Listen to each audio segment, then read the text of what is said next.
Hey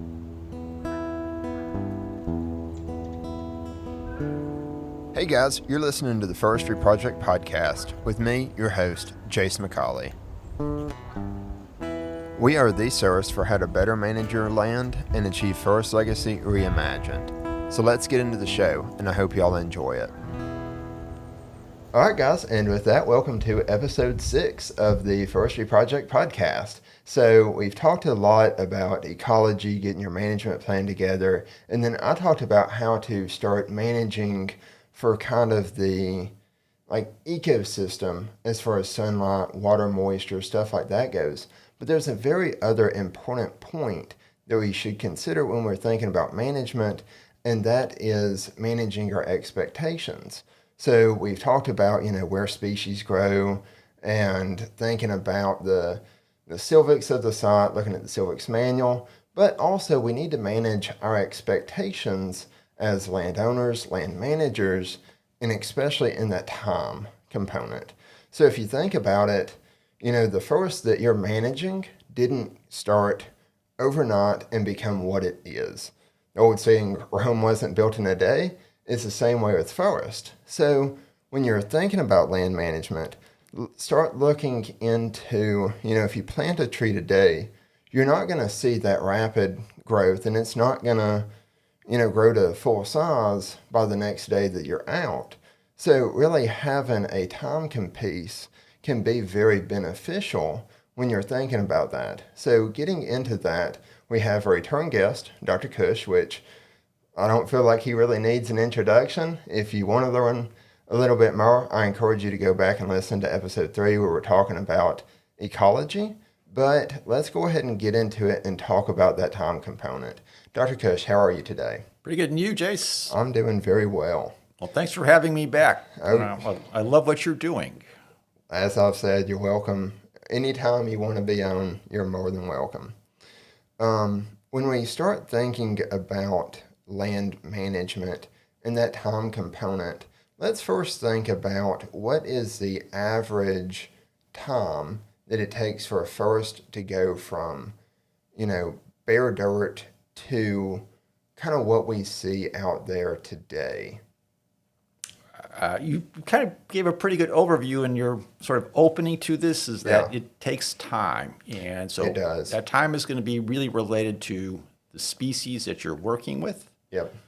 And unfortunately here in the South, the competition that you have going with species you might be interested often grows much faster than the species that you want. Yeah. So, in terms of what really grows the fastest here, your pine trees, other than for longleaf pine, loblolly pine and slash pine grow really rapidly from whether seed or from planted seedlings. Longleaf is going to just is a sort of species on its own that a lot of people they want to rush it, and you can't rush it, which when we talked about the ecology, knowing the ecology of your species. Hardwoods, it will depend on the hardwood in terms of what its tolerance is. Yeah. We talked about that too. If it's a very intolerant species, it is usually light seeded. It is going to grow very rapidly. So knowing what you're working with, that will give you some sense of how long it is going to take. And it is a time-consuming process. It is. And you bring up a very interesting topic as far as, what species specifically you're working with. Because, if you look at longleaf, for instance, you use that as an example. Just because you plant longleaf, and it could be growing, but you don't necessarily see that for the first few years. So longleaf is going to have the grass stage, and that can be, 3, 5 years, whatever it takes to get a solid root system, and then it grows out of that. So also, even if it is growing, you may not see it.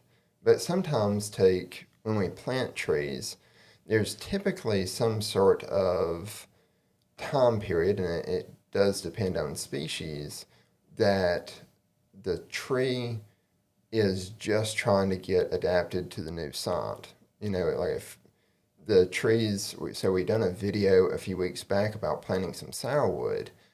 Do you expect much growth from those this year, or are you really going to start seeing that in years to come? You're going to see that in years to come. Yeah. Most species, whether it comes from seed or you plant it out, its first year is just sort of adapting to its site. Yep. And so you may not see much growth. Like you mentioned with longleaf pine, you're not going to see any growth. But even among what we think are faster growing pines or hardwoods, they may just put on a few inches of growth in that first year as they sort of get themselves settled in. So part of it comes down to, if it comes from seed, it's got a little bit of energy. That seed has just a small amount of energy, enough for it to germinate and start to develop roots. So then it's going to take a year for that species to get a root system developed really well, and then in succeeding years, it will grow quite rapidly depending on what the weather conditions are. Exactly. Yeah. What is your opinion on? So I know some people will use tree tubes, and they will claim that it kind of forms a little greenhouse inside of there and leads to more rapid growth. Do you have much experience working with tree tubes and seeing a difference in growth? I know we're doing a couple tests out on our land with it, but I was curious what your experience is. My experience has shown that the tree tubes do help in getting trees growing, putting on height growth more rapidly. Mm-hmm. So there's more energy in the tree wanting to reach the sunlight. Okay. And so it will put on a little bit more height growth than it will put on diameter growth. Gotcha. So there's a little bit of a trade-off there. Yeah. And that kind of goes back to, in the last episode I was discussing, when you have that competition, and especially getting into canopy closure, you're going to start getting a lot of that more rapid height growth. So essentially it is basically faking canopy closure for that tree. Gotcha. Interesting. Yeah. So thinking about that, if you have different species that you're managing on a time continuum, because ecology is all about the amount of time that it takes, do you have any recommendations for maybe fast-growing species to outcompete the invasives? Because I know a lot of the invasives, take Chinese privet, grows extremely rapidly. Is there any native trees that can grow more rapidly than that, or does it come down to competition control at that point? It's going to come down more to competition control. So part of it is, if you've got invasives, they already have a head start on you planting something. So they've got that root system there. So if you could start at ground zero with an invasive and a very intolerant species, the intolerant species will outgrow most invasives. But it's not equal footing, and so that's where some type of competition control really has to play a role if you're having, a chance at success for establishing your new forest. Interesting. Gotcha. So if you were going to do, let's take for instance on our property, we are trying to get the longleaf overstory, the loblolly overstory kind of going, and trying to get a little bit of that longleaf back in there. What would be a realistic timeline, do you think, for landowners who already have a forest and they're trying to get it to a new point? Do you think, in 5 years they're going to really start seeing that, in 10, 20? What would you think would be kind of a typical expectation for a landowner just starting and they completely want to rechange the property? You're going to be looking at least a 10-year time component, depending on, again, the species. Longleaf would be probably more of a 20-year component to that. But if you're trying to do maybe oaks or hickories, that you're going to be looking at a 10-year component. If you're looking at something more light-seeded, some of your intolerant species, you can make that happen probably in 5 or 6 years. So again, know the ecology of your species. Yeah, and that goes back to, if you want to learn more about the ecology, definitely, go back to that episode that we did with it. It's a very good overview. So if you're looking at the ecology of the site, should landowners consider the species that grows fastest, or should they consider the species that kind of grows best out there? So let's take, for instance, in your, your pines or your hardwoods take, loblolly over longleaf, if they just want a forest and getting it to canopy closure and being able to walk in the woods is their main goal, are there species that you recommend that would be faster to do that over others that still have the wildlife benefit, the economic or ecologic benefit? Loblolly pine is certainly going to be one of those to get your canopy quickly. Yellow poplar is another species I think that's often overlooked. Yeah. But I think a species that does have economic value to it in terms of just the quality of the wood and the looks of the wood. And it will grow on most sites here in Alabama as fast as loblolly pine will grow. Yeah. So I think those two would sort of head my list in terms of covering sort of all those components that you talked about. Gotcha. I know we have a little bit of yellow poplar on our property, and it grows really well. Sweet gum grows really fast as well. And sweet gum can be an excellent species if you've got a bit of a moister site. American sycamore would be another one. Yeah. Again, that the wood is very, is pretty solid as well as very attractive. Now, speaking about wood and thinking about that,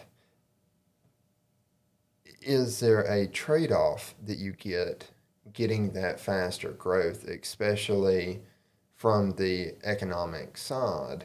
And it may not be monetarily, because I know so far we really haven't figured out a way to necessarily pay more for better quality wood, or I guess not better quality wood, but like more growth rings per inch. But is there a trade-off as far as wood quality on those faster growing trees? Yes. Yeah, it's from a construction purpose, it makes a big difference in terms of how many growth rings you have per inch. So just you have a denser wood, the slower growing the species is. So most of your faster growing species, at least in the South, are going to be used for pulpwood because that's doing anything from a construction side, whether even if it's just veneer, just doesn't have the quality that you'd be looking for. Yeah. Well, and, I bring that up not necessarily to hate on the lower quality wood and those wider growth rings. But if a landowner is considering creating a new forest out there, redoing the forest cover, think about in the management episode that we talked about, it was, look at the local markets and kind of plan on that when you're getting started. And that's one of the benefits of having someone, a consulting forester, that understands those local markets. But if a landowner is wanting that, saw timber quality wood, they need to be a little bit more conscious of the species that they're planting, how quickly they're trying to get it to that point, and managing their expectations that it may be, 30 years before they get it to that. Because I know a lot of people will talk about forest investment, and it is a very useful thing. But unless you have a ton of acreage, there's probably only going to be, maybe a couple of thinnings in our lifetime, a clear cut. But, if you have 100 acres, you're not going to be going in and clear cutting every other year and it really being truly economical as far as just a good investment. It's more so like a retirement or a college fund or, one big event. Yeah. So if you're thinking about kind of that time component, is there any advice you would give landowners if they are wanting that overstory canopy, but they want the forest to get to a place where they want it to be? I'll use myself as an example. I really love going out to the woods and seeing, the overstory, and you have trees, and it's really aesthetic. But the trees that are out there isn't necessarily what I want. So if you take that, do you have any recommendations or advice for kind of enjoying your land when it is in that in-between stage of from one cover type to another, going from, say, like the loblolly pine to the longleaf pine? I think, to me, it's what the person really, what they're thinking about wanting to do and seeing the value of what is out there and realizing this is a long-term commitment Yeah. and realizing that you are making progress in it. I mean, my view is it's like watching your children grow up. Yeah. They just don't become adults overnight. And so it's the same thing with a forest. There's always, in my perspective, there's always beauty out there that you are going towards something. And thinking about what you just said, in terms of having those sort of different levels, potential thought would be you start with something like loblolly and then come in with some intermediate species, intermediate tolerant species, whether it's longleaf pine or, thinking about oaks and some of your hardwoods, that the loblolly can serve as trainer trees. Yep. You have them where they help the trees sort of grow up straighter. They can grow a little bit faster in height-wise, and you can make that transition maybe a little bit quicker. But having a mix of species out there can be a very good thing. Yeah. If you think about your portfolio, you want diversity in your portfolio. Yeah. So don't put your proverbial eggs in one basket. That having a few, some species out there on the landscape can, in the long run, be better for you. Yeah. What is your opinion on species? Take hardwood, for instance, because I've always been curious about this. Sawtooth oak has gained popularity because it had the ability to start putting on acorns faster than most of our oaks. What is your opinion on getting trees in that may not necessarily be native, but that kind of speeds up the process a little bit? Do you think there would be a benefit to getting that and then removing it once your other trees started maturing? Yeah, that's a way of doing it. But the key point, as you just said, is removing it. Yeah. And that's what has to happen. And not enough of that happens. It sort of gets planted and left. And sawtooth oak, fortunately, isn't as invasive as, say, Bradford pear is. Yes. Which right now, all across the Southeast, numerous municipalities are having programs to remove the Bradford pear because they become invasive. But sawtooth oak is certainly an excellent example of something to help benefit wildlife species because it is producing acorns within 5 or 6 years. Yeah. So again, it's having a commitment to trying to avoid it from something becoming an invasive species. That we have plenty of those already. Most certainly so. And speaking of the Bradford pear, this is a little bit off topic, but kind of the time component, I've found it very interesting here lately. I've become a lot more aware of when tree species are starting to bloom, and like looking around as you're driving, going places. And it's been really cool to see that about a month ago the Bradford pear started blooming, and that was really the only thing out there. And if you looked and you saw white flowers, that's what it was. And I did not realize how much of an invasive Bradford pear was until I started looking at that. And you would just have whole understories. Yeah. It would just be that. And now if you look out, if you see white blooms, a lot of that is now dogwood.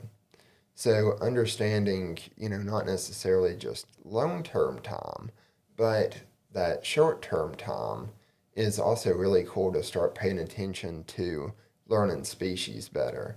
Now, I know we also talked about, because I consulted with you quite a bit when I was getting ready to plant some species out on my property, and we had talked about eastern redbud.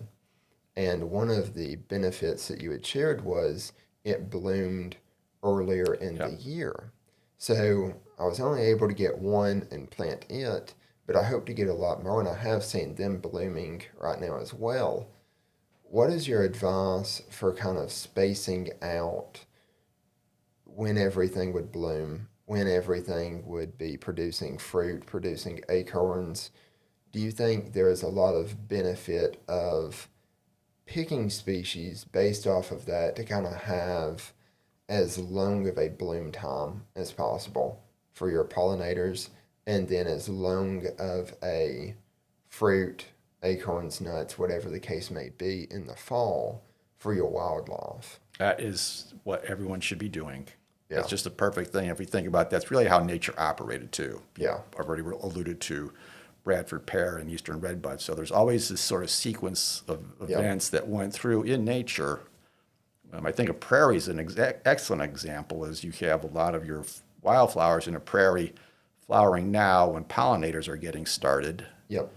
And there are grasses there, but the grasses come later in the season when the pollinators, they're starting to sort of get settled for the winter time. Yeah. And then your grasses are flowering and producing seed, and so you just have this continuous cycle. So doing something like that with your property is a fantastic thing to be considering. And I'm hoping to keep, the idea would be to keep improving that to where we can have as long of seasons as we can for each of those. And, I hope to also get a lot more into pollinators, considering what to do to kind of improve that. But when we start thinking about maybe back to the longleaf pine example, and we're talking about the time component and getting native grasses back in if you're going to do a pine savanna, sometimes the native grasses can take a few years to kind of get established. Is there any grasses that you would recommend for landowners in the Southeast, more specifically, I guess, Alabama, that would kind of get that going and then be able to pave the way for those native grasses, but not become invasive themselves? Or would you just say, continue to burn the understory, see what comes out, control for invasives, and then try to get native grasses planted? You want to get your site under control first. Yeah. So I think that's the best thing to do, because it's always going to be a battle. If you can get that sort of battle one of controlling invasives or species you consider off-site, and then working on getting more of the natives there, that is the easiest and the most economical way to go. Gotcha. Okay. If you were going to do that, do you kind of have is there a timeline that landowners could expect for it would take this many years to kind of control for invasives? Is there stuff that we can speed that process up a little bit? If you're willing to use herbicide, you can speed that process up quite a bit. Yeah. And there's this sort of one-time cost with it, but it can be incredibly effective. If you're using fire, that's going to take a few years. Your fire is going to have to be most often in the growing season, which in some places isn't an easy thing to do. No. So it's, there's always trade-offs. And so I think, the quickest way is with herbicides to get things really under control. And that'll allow you to, move your calendar up quite a bit. Yeah. And with herbicides, I know this is kind of drifting a bit from the time component, but I do want to discuss this. With herbicides, do you think they're as dangerous as sometimes, the media or the public believes them to be? I do not. You have to, there are strict guidelines for how you're supposed to apply that, and most of the time the troubles that we get into are people not following what the instructions are on the label. Yeah. So they've been, studied and studied and studied, and so again, herbicide gets applied on a wrong day, gets applied on a windy day. There's a lot of damage that happens off-site, and most of the time it's avoidable. Yeah. It's really human error that has created the issue. And it always scares me when I'll read on Facebook quite often, and someone will be asking for, like, what herbicide would you recommend for this? Or I have this herbicide, what should the mix be? And they may give a gallon of the tank that they're going to use, but they don't know, the rate of application. They don't know any of that stuff. And herbicide, chainsaws, any of that kind of stuff, burning, if you're going to get into that as a landowner, go out and get training. I know I've seen the state of Alabama puts on plenty of learn and burns every year. Yep. And that is a great chance to get to play with fire a little bit before it's on your property. And once you start it, you kind of have to have a plan to put it out. And that's not always as easy as it Right. should be. But the same goes with herbicide. I know Extension typically will do some training every year on getting your herbicide applicators license. And just because you're a landowner and you're not going to be doing it for profit on other people's land doesn't necessarily mean that you should not be trained. Right. Is there any activity that you would recommend as far as getting training outside of I know chainsaws are very dangerous and we need to know how to use them before we just go out there and start. Burning can be inherently risky. I love burning, but there are times that you shouldn't burn, days that you shouldn't burn. I've learned that the hard way plenty of times. Oh, yeah. But, is there any activities that you would recommend a landowner learn more about, but then also kind of get that training going? Now, I think you really covered the big three in terms of what you would do is chainsaws, herbicides, and fire. And, you mentioned the extension service, and they have training in all of those. Yeah. And it's something you could call your local county extension person. They probably could arrange to get a workshop put on if you can come up with a few people. But any type you can observe it or get some experience with it only just helps you down the road. Yeah. Any type of knowledge is power. So. Exactly. And I mean, that goes into, if you're considering as a landowner getting involved with, a landowner organization, association, getting to meet other landowners, what their experiences are, is always beneficial. And I would highly encourage landowners getting more involved. With that, I know this episode's a little bit shorter than typical, but I do want to kind of start wrapping it up. I know you have things to do. Is there any last minute kind of calls to action for landowners as far as getting back to time, understanding the time, appreciating the process that you're in and the process that you're getting to watch? Biggest thing is don't make it rush. Yeah. I see that time and time again, having a focus on longleaf pine. People want to have their tree out of the grass stage rapidly.